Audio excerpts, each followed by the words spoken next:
بسم الله. السلام عليكم تلميذات والتلاميذ الأعزاء والمشاهدون الكرام. Soyez les bienvenus dans notre chaîne électronique Oustad Plus. Je suis le professeur de physique, Monsieur Azdin El-Minawi. On va voir dans cette vidéo l'exercice numéro 4, toujours dans le dipôle RC. Bien sûr, cette fois-ci, on va voir le phénomène de décharge d'un condensateur, bien sûr, initialement chargé. Très bien. Alors, on va essayer de lire le texte, l'exercice, pour savoir de quoi s'agit, le phénomène à étudier, bien sûr.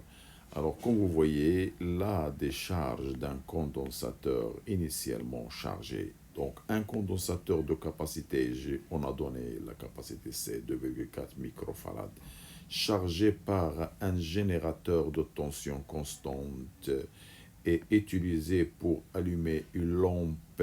Cette lampe elle est considérée comme un conducteur ohmique de résistance R. On réalise le montage de la figure numéro 1. Regardez la figure numéro 1. Dans ce montage, comme vous voyez, alors j'ai un condensateur initialement chargé, branché avec une lampe considérée comme un conducteur ohmique. Voilà. Donc il y a un interrupteur. Alors une fois on ferme l'interrupteur, il va y avoir le phénomène de décharge du condensateur dans le conducteur ohmique. Donc absence de générateur, c'est le cas de quoi? Bien sûr, le cas de la réponse d'un dipôle RC à un échelon descendant de tension. Ça veut dire la décharge d'un condensateur. Très bien. Alors, à l'instant t égale 0, on ferme le circuit et on visualise à l'aide d'un dispositif comme par exemple un oscilloscope à mémoire ou un ordinateur. Alors, la tension UC aux bornes du condensateur en fonction du temps. Voir la figure 2. Regardez ce qu'on va visualiser dans la figure numéro 2. C'est ça la figure 2. Voilà. Alors regardez, la tension UC en fonction du temps. Et c'est une fonction, comme vous voyez, c'est une fonction décroissante. Donc phénomène de décharge. Voilà. On reprend. Donc, de quoi s'agit la première question? Comme d'habitude, établir l'équation différentielle vérifiée par la tension électrique UC de T. Donc, le variable, c'est toujours UC. Et on vous demande dans la deuxième question, comme d'habitude, comme les exercices qui précèdent, la solution de l'équation différentielle s'écrit, regardez, UC égale A exponentielle moins T sur taux. Et en vous demandant d'exprimer les constantes A et taux en fonction des paramètres du circuit qui sont R, C et E. Bien sûr, on va refaire presque la même chose que ce qu'on a fait dans les exercices précédents. Alors, tout le monde regarde. Alors, on vous demande d'établir l'équation différentielle. Donc, l'équation différentielle de variable quoi? UC de T. Donc, je reprends le circuit. On a un condensateur initialement chargé. Voilà, branché. Bon, voilà l'interrupteur K. Avec une lampe considérée comme un conducteur ohmique. Très bien. Alors on ferme l'interrupteur. Donc on garde toujours l'orientation du courant dirigée vers la plaque positive et la tension au borne de UC, parce que c'est un récepteur, donc UC inverse au sens de I. Alors le courant continu va monter par là, donc il va y avoir une tension, regardez, vers le bas, UR. UR, je reprends le UR, d'accord. UR, voilà. Alors, toujours pour établir l'équation différentielle, on commence par quoi? Par la loi d'additivité des tensions. Qu'est-ce qu'il dit cette loi? La loi d'additivité des tensions. Bien. Alors, puisqu'il n'y a pas de générateur, la somme des tensions UR plus UC égale combien? 0. Alors, lorsqu'il y avait charge, on marquait UR plus UC égale à E parce qu'il y avait un générateur. Maintenant, absence de générateur, la somme égale à 0. Alors, on sait que ER égale quoi? RI. Ah, j'écris pas bien aujourd'hui parce que je suis mal positionné, je crois. Voilà. Alors, égale RI. Alors, le variable demandé c'est UC, donc je garde le UC, voilà, plus UC, égale quoi? Égale 0. Bien. Avec, alors moi je ne cherche pas le variable I, je cherche pas le variable I. Regardez, je vais écrire avec I égale quoi? Soit dq sur dt, soit cduc sur dt. Puisque le variable c'est UC, donc je marque cduc sur dt. Très bien. Je remplace maintenant le i par son expression. Alors, qu'est-ce qu'on va obtenir? Je reprends. R, au lieu de i, je marque c duc sur dt plus uc égale 0. Voilà l'équation différentielle demandée. Je peux l'écrire autrement. Je divise le tout par RC. Alors, RC là, RC là, RC là. Voilà. J'obtiens quoi? Je simplifie les RC avec RC. Il me reste du UC sur dt plus 1 sur RC UC égale 0. Voilà une autre écriture de l'équation différentielle de variables UC. Regardez le UC et sa dérivée. Voilà le UC et sa dérivée. Très bien. Alors, on vous a demandé dans la deuxième question de montrer quoi? La solution. Regardez, je reprends encore une deuxième fois. La solution, c'est UC égale A exponentielle moins T sur tau, en déterminant les expressions de A et de tau en fonction des paramètres du circuit. Donc, vérifions la solution. Ça, c'est 2. Donc, la solution à vérifier, c'est UC, bien sûr, de T. Donc, c'est pas la peine d'écrire, c'est pas obligatoire. Donc, c'est A exponentielle moins T sur tau en déterminant quoi? L'expression de A et l'expression de quoi? De tau qui sont deux constantes. Alors, je vais encore écrire de nouveau l'équation différentielle trouvée RCD UC sur dt plus UC égale 0. Alors, pour vérifier cette solution, regardez, pour vérifier cette solution UC de t, on doit remplacer UC et sa dérivée. Voilà. Alors, comme d'habitude, on va écrire on a. Alors, j'écris encore de nouveau UC de t qui est égal à quoi? A exponentielle moins t sur tau. Alors, qu'est-ce qu'on cherche maintenant? Sa dérivée. Alors, voilà la dérivée de UC sur t égale. Alors, je vous rappelle la propriété de la dérivée. La dérivée par rapport au temps de A exponentielle moins T sur tau est égale. La constante, je vais la faire sortir, c'est A, multiplié par la dérivée par rapport au temps de l'exponentielle moins T sur tau.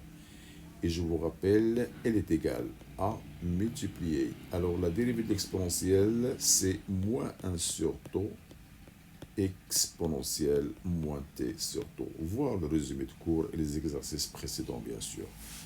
Alors, selon cette propriété, voilà, la dérivée de UC, c'est la dérivée de cette expression qui est celle-là, bien sûr, voilà. Donc, je peux écrire maintenant que égale, regardez le A à l'extérieur, la dérivée de l'exponentielle de moins t sur tau, c'est toujours moins 1 sur tau exponentielle moins t sur tau. Je peux l'écrire autrement. Alors, le 1 multiplié par moins 1, c'est moins a sur tau. Voilà, exponentielle moins t sur tau. Très bien. Alors maintenant, je vais remplacer le UC et DUC dans l'équation différentielle. Alors, dont je vais numéroter cette équation, par exemple 1. Alors, on remplace dans 1. Qu'est-ce qu'on va avoir? Alors, le RC, au lieu de DUC sur DT, je vais remplacer celle-là alors par son expression. Alors, c'est quoi? C'est A sur taux exponentielle moins T sur taux. Il y a un signe moins, je vais le mettre à l'extérieur. Voilà. Plus, alors quoi? UC. UC, c'est bien celle-là. Donc, je vais la remplacer par son expression. C'est A exponentielle moins T sur taux. Cette somme est égale à quoi? Égale à 0. Voilà. On remarque maintenant qu'il y a le A exponentiel là et le A exponentiel ici. Je peux factoriser. Donc, A exponentielle moins T sur taux multiplié. Alors, qu'est-ce qu'il me reste là? Regardez, il me reste là moins RC sur taux et plus, au lieu de cette expression, je vais marquer un 1. Alors, égal à 0. Alors, la phrase habituelle, toujours le coefficient il est différent de quoi? De 0. On va marquer quel que soit t. Alors, regardez, le a exponentielle moins t sur taux, il est différent de quoi? De 0. Parce qu'il ne peut atteindre 0 que lorsque t tend vers l'infini. Alors, pour le phénomène de charge-décharge, on n'arrive jamais à l'infini, donc c'est quelques fractions de seconde. Alors, pour que cette fonction, celle-là, multipliée par celle-là égale à 0, il faut que celle-là soit égale à 0. Donc, autrement dit, moins RC sur taux plus 1, il doit être égal à 0. Ça veut dire que taux égale RC. Très bien, voilà le taux. Qu'est-ce qu'il nous reste maintenant à chercher? Il nous reste à déterminer la constante A. Voilà. Donc, pour déterminer cette constante, on est obligé de donner les conditions initiales. Quelles sont les conditions initiales? C'est-à-dire AT égale à 0. Alors, AT égale à 0, à quoi est égal UC? Alors, je vais encore écrire de nouveau. À quoi est égal UC? Alors, AT égale à 0, le condensateur est initialement chargé. Et sa charge par le générateur, il va nous donner le UC max qui est égal à quoi? Égal à E. Alors, je vais remplacer ces conditions dans la solution de l'équation. Alors, c'est quoi la solution? Alors, on vous a donné que UC de T égale A exponentielle moins T sur taux. Voilà, je remplace maintenant le temps, regardez, T0 là. Et le UC qui est égal à E là. Qu'est-ce que ça va me donner? Alors, pardon, UC. Alors, au lieu de UC, je vais marquer la constante E est égale à A exponentielle. Alors, l'instant 0, exponentielle 0. Alors, c'est A fois 1. Donc, c'est A. Alors, ça veut dire que le A est égal à E. Voilà la deuxième constante. On a trouvé la première et la deuxième. Ça, c'est 2, ça, c'est 3. Voilà. Très bien.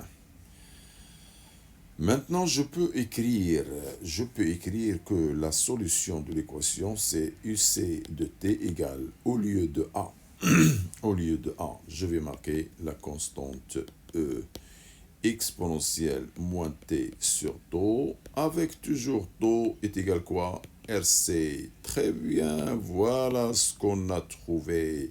Donc, cette solution, elle est vérifiée à condition que taux égale RC. On va vérifier ça.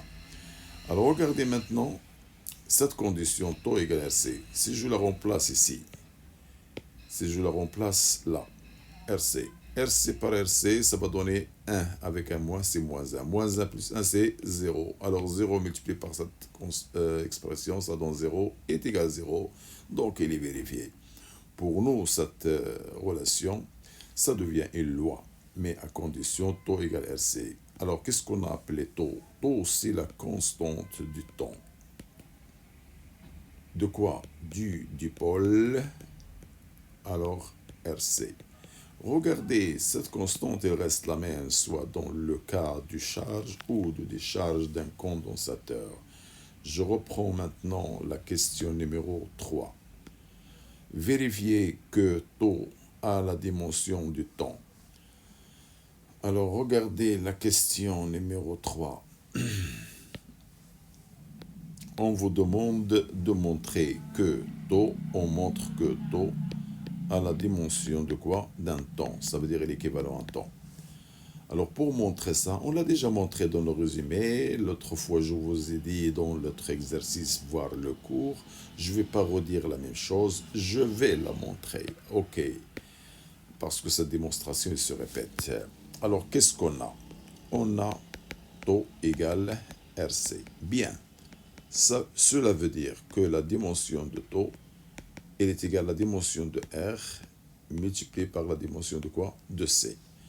Je peux nommer cette relation numéro 1. Alors, on va chercher R et C. Alors, on a aussi, on sait que UR, c'est RI. Cela veut dire que R est égal UR sur R. Cela veut dire que la dimension de R, c'est la dimension d'une tension. Au lieu de marquer UR, UC, je vais mettre U sur la dimension O. Qu'est-ce que je marque là? UR divisé par I. I, non pas R. Voilà. Alors, le R égale UR divisé par I. Voilà. Donc, divisé par la dimension de l'intensité du courant. Je vais nommer cette relation numéro 2. Alors, maintenant, il me reste à chercher C. Alors, on sait que la charge du condensateur Q égale CUC. Et on sait que la charge électrique dans un circuit, c'est I multiplié par le temps. Bien, alors puisque Q est la même que celle-là, j'ai le droit d'écrire que CUC égale I multiplié par T. Et je peux déduire que C, le C égale I multiplié par T sur UC. Alors, cela veut dire quoi? Veut dire que la dimension de C, c'est la dimension de I multipliée par la dimension du temps divisé par la dimension d'une tension générale. Je vais marquer cette équation par le numéro 3. Très bien, maintenant je peux revenir à l'équation numéro 1. On a déjà numéroté 1, voilà. Alors, c'est quoi donc taux? Dans 1, voilà. Alors, je vais marquer 2 et je vais remplacer 2 et 3 dans quoi? Dans l'équation 1. Voilà. On va obtenir, regardez le taux. Le taux dans l'équation numéro 1, c'est celle-là. Elle est égale à la dimension de R fois la dimension de C. Voilà le R et voilà le C. Donc, ça va devenir U divisé par I, très bien, multiplié au lieu de C, I, multiplié par T, divisé par U. Alors, je peux maintenant faire des simplifications. Le U avec le I et le I avec le I. Alors, qu'est-ce qu'il me reste? Il me reste que la dimension taux égale à T. Très bien. Donc, ça veut dire que taux, il a la dimension d'un temps. Il s'exprime aussi en secondes. Bravo. Maintenant, je peux revenir à l'exercice encore une fois. La question numéro 4. Déterminer graphiquement la constante taux et déduire la valeur de R. Regardez le schéma. Regardez le schéma. La tension est une fonction décroissante. Bien.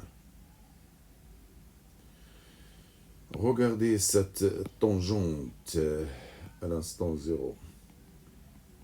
Alors, l'intersection de la tangente avec l'axe des abscisses, qui est l'axe du temps, c'est ce qu'on appelle taux. Alors, le taux à quoi est égal? 1,2. Voilà. N'oublions pas que les données, c'est 2,4 microfarads. Alors, regardez maintenant. Je peux écrire que le taux égale combien on a dit? Je reprends encore une fois. Alors, c'est 1,2. Alors, qu'est-ce qu'on vous a dit dans la question? On vous a dit de montrer quoi? Alors, qu'est-ce qui se passe là? Alors, je reprends encore une fois. de déterminer graphiquement taux et déduire la valeur de quoi? De R. Alors, je vous ai dit qu'on sait que C égale 2,4. Alors, 1,2. Voilà. Le taux égale 1,2 millisecondes. On vous demande de déterminer, ça c'est la question numéro 4, voilà. On vous demande de déterminer R. Alors, pour déterminer le R, alors on écrit la formule. On a taux égale quoi? RC. Alors, je peux déduire que le R égale quoi? Le R égale quoi? Égale taux sur C. Application numérique. Bien.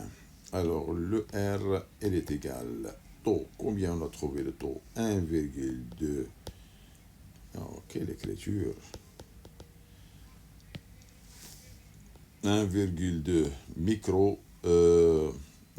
millisecondes. Donc, en secondes, c'est 10 moins 3. Divisé par C. Combien on vous a donné? C, 2,4 microfarad. Donc, c'est 10 moins 6. Comme ça, on utilise la calculatrice et on va trouver le R égale 500 ohms. L'unité, c'est l'ohm. Très bien, voilà le R. Alors, je reprends l'exercice encore une fois. Qu'est-ce qu'on vous a demandé? On vous a demandé dans la question de 5, on considère un instant T1, voilà, un instant T1, où la tension du condensateur vaut la moitié de UC max qui est égal à E. Et dans un instant T1, UC égale UC max sur 2. Déterminer la tension UR. Déterminer la tension UR au bord de la lampe à l'instant T1. Alors 5, 5, 1. Alors la question 5, 5, 1. Alors on vous a demandé de déterminer UR. Le UR, voilà. À l'instant T égale T1. Et à T égale T1, on vous a dit que UC égale UC max sur 2, c'est-à-dire E sur 2. Bien. Tout d'abord, à quoi est égal UC max? Alors, je vais encore utiliser la figure numéro 2. Regardez à l'instant 0, UC est égal à la valeur maximale. Voilà, c'est 6 volts. Alors, le UC avec, voilà, je peux écrire UC max qui est égal à E, il est égal à 6 volts. Dans le cas de besoin, je peux utiliser cette valeur. Alors, qu'est-ce qu'on va faire pour déterminer UR? Alors, on sait que d'après la loi d'additivité de tension, UR plus UC égale 0. Cela veut dire que R égale quoi? Moins UC. Alors, je demande la valeur de ER lorsque UC égale UC max sur 2. Ça veut dire UR égale moins, au lieu de UC, je peux remplacer par UC max sur 2. Cela veut dire moins E sur 2. Avec la valeur de E, c'est 6. Donc, égale moins 6 sur 2, c'est 3. Oh, donc UR à l'instant T égale à T1, UR égale moins 3 volts. C'est la moitié de UC max. Alors, on passe maintenant à la question 5.2. Alors, je revois encore l'exercice. Regardez 5.2. Exprimez T1 en fonction du taux et calculez T1. Alors, qu'est-ce qu'on va faire pour déterminer cette expression? Alors, on cherche l'instant T1 en fonction de taux. Très bien. Alors, on a déjà vérifié la solution UC et on a trouvé que UC égale à E exponentielle moins T sur taux. Je reprends encore les données. À l'instant t égale t1, à quoi est égal UC? Égale UC max qui est égal à E divisé par 2. Bravo. Maintenant, je peux remplacer. Regardez l'instant t par t1 ici et UC par celle-là. Voilà. Donc, qu'est-ce que ça va donner? Ça va donner, au lieu de UC, je vais mettre la moitié de UC max, c'est-à-dire E sur 2, avec cette expression égale à E exponentielle moins, au lieu de T, je vais mettre T1. Voilà. Donc, moins T1 sur taux. Bien.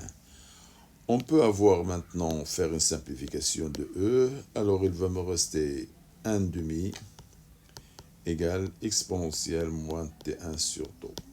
Je vais faire entrer logarithme népérien dans cette expression.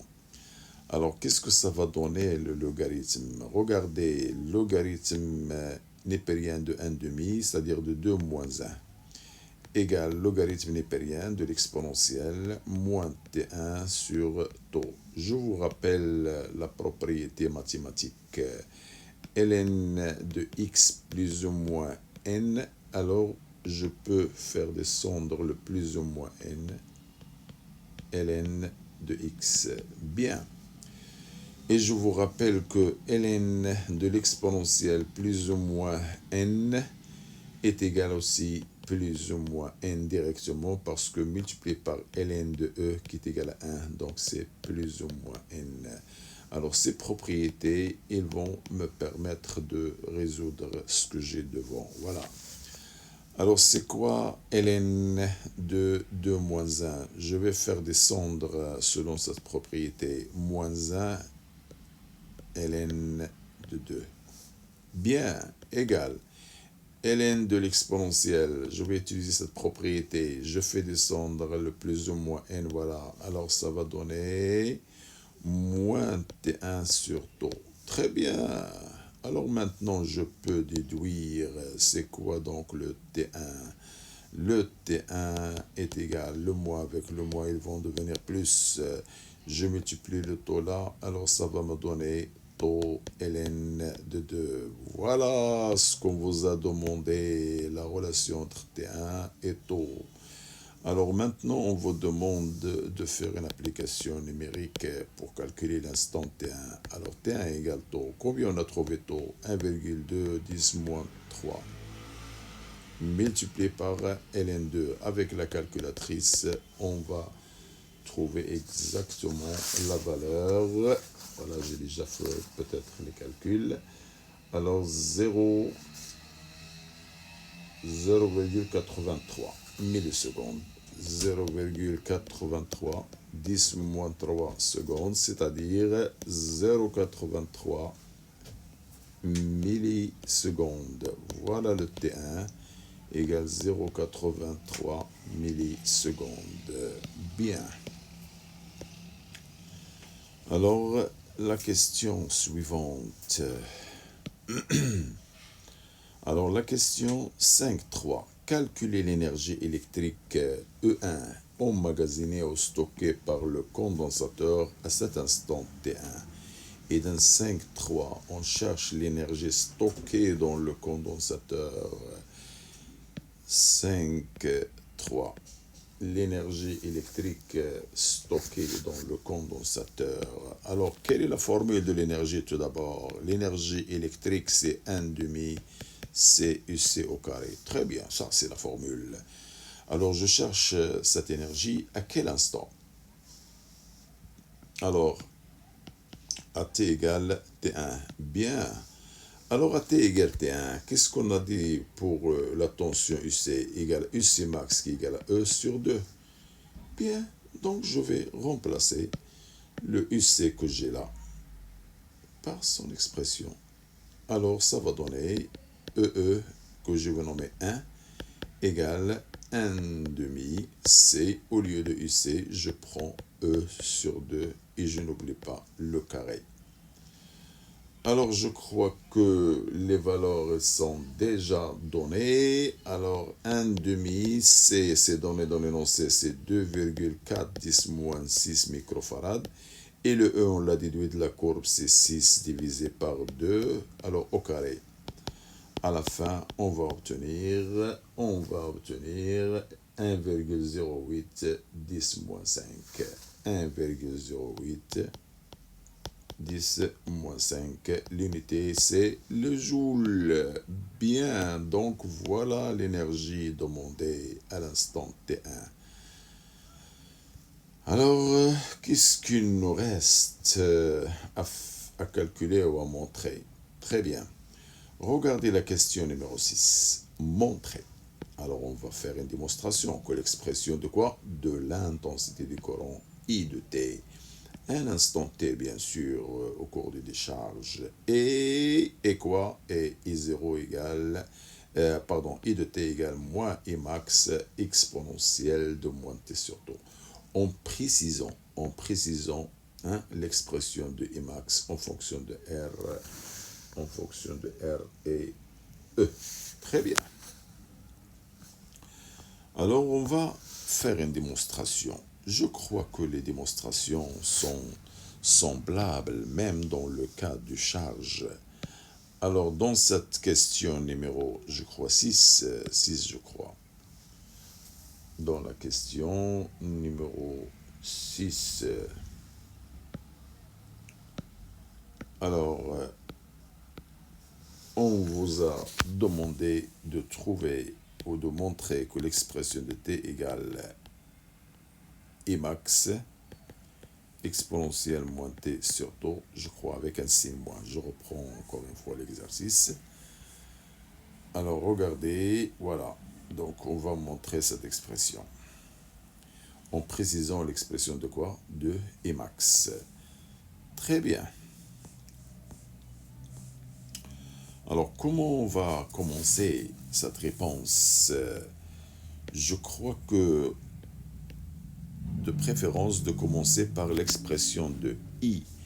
Alors, dans le cas d'un générateur de tension constante, bon, non, c'est pas obligatoire ici, parce que le variable utilisé dans de son phénomène de décharge, c'est la décharge, c'est le variable UC. Donc, on sait que I égale C DUC sur DT. Voilà. Alors, puisque UC, on vous a demandé de la montrer, on l'a vérifié comme solution, alors UC égale E exponentielle moins T sur taux. Avec le taux égale quoi? RC. Ça, c'est déjà fait dans les questions précédentes. Alors maintenant, je vais faire quoi? La dérivée de UC. Alors ce UC, je vais la dériver. Alors, on a la dérivée de UC par rapport au temps égale. Alors, regardez la dérivée de cette expression. E, c'est une constante à l'extérieur. La dérivée de l'exponentielle, on vous a montré la propriété plusieurs fois. C'est moins 1 sur taux exponentielle moins t sur taux. Très bien, je peux l'écrire autrement. E fois multiplié par moins 1, c'est moins E sur taux. Et c'est quoi taux? C'est RC. Je vais le remplacer RC. Exponentielle moins t sur taux. Alors maintenant, je reprends l'expression de I. Alors regardez le I égale C. Au lieu de DUC sur DT, je peux écrire cette expression. Voilà, ça va me donner le E sur RC exponentielle moins T sur taux. Je n'oublie pas de simplifier tout d'abord. Et je n'oublie pas qu'il y avait un signe moins là. Je vais la faire sortir ici. Alors comme ça, j'obtiens I égale moins E sur R exponentielle moins T sur taux. Ah, je vais la comparer à ce qu'on vous a demandé de montrer. Moins I max exponentielle moins T sur taux. Alors, pour que cette équation, cette égalité soit valable, il faut que quoi? Il faut que le I max soit la même que E sur R. Alors, comme ça, je peux déduire que I max égale à quoi? Égale à E sur R. Et comme ça, on a vérifié que I de T égale moins I max exponentielle moins T sur taux. Voilà. Alors maintenant, je reprends l'exercice encore une fois. qu'est-ce qu'on vous a demandé dans la dernière question? Alors, la lampe qui est assimilée à un conducteur ohmique, elle reste allumée tant que l'intensité du courant 1 en valeur absolue est supérieure à quoi? Est supérieure à 5% de Umax dans le circuit. Alors, on vous demande de déterminer la durée pendant laquelle la lampe reste allumée. Ça, c'est la question numéro 7. Très bien, très bien. Voilà, la question numéro 7. Alors, on cherche une durée pendant laquelle l'intensité du courant, on vous a dit pendant laquelle l'intensité du courant soit supérieure à 5% de Emax. Bien sûr, voilà. Alors, je vais marquer tout d'abord quand est-ce que I en valeur absolue, bien sûr, est égal à quoi? Est égal à 5%. De quoi? De Emax. Et après, je vais ajouter le supérieur ou inférieur. Voilà. Alors, tout d'abord, quand est-ce que I égale à 5% de Emax? Alors, regardez le I. Je vais la mettre en valeur absolue. Donc, le moins. Alors, je remplace le I par moins Emax. En valeur absolue, c'est Emax. Exponentielle moins T sur ton égale 5%. Ça veut dire 5 sur 100. De quoi? De Emax. Voilà. Je peux maintenant faire une simplification. Et je peux faire entrer le logarithme népérien. Qu'est-ce qu'il veut me rester là? Le logarithme népérien d'exponentielle moins t sur taux égale logarithme népérien de 5. Alors le 100 c'est 10, 2, je la fais passer en haut, c'est 10 moins 2. Alors regardez le logarithme de l'exponentielle. On vous a déjà donné la propriété. Donc le logarithme de l'exponentielle, c'est moins t sur taux. Voilà. Le logarithme népérien de E, c'est 1. Voilà. Égale logarithme népérien de 5, 10 moins 2. Je laisse comme ça. Alors maintenant, je peux déduire le temps. Alors le temps est égal. Je passe le taux de l'autre côté. Donc ça va donner moins. ln de 5, 10 moins 2, multiplié, ça c'est à l'extérieur, de taux. Alors ça veut dire le temps égal moins ln de 5, 10 moins 2, multiplié par le taux qui est égal à 1,2, 10 moins 3. Alors, comme ça, j'obtiens 3,59. Alors, l'instant égale 3,59, 10 moins 3 secondes. Ça veut dire, sa durée, c'est 5... bon, ce temps, c'est 3,59 millisecondes. Donc, je peux maintenant écrire la durée pendant laquelle la lampe reste allumée et le temps maximal, c'est 7 temps. Alors, elle doit être inférieure ou égale à 3,59 10 moins 3 secondes. Pardon. Secondes. Donc, ça veut dire qu'il faut que la durée soit inférieure ou égale à 3,59 millisecondes. Très bien, c'est terminé l'exercice numéro 4. Alors, on est arrivé à la fin. Bien. Je vous remercie infiniment. Et comme toujours, n'oubliez pas de nous encourager en s'abonnant, en partageant et on attend toujours vos commentaires pour améliorer notre méthode. Merci et au revoir.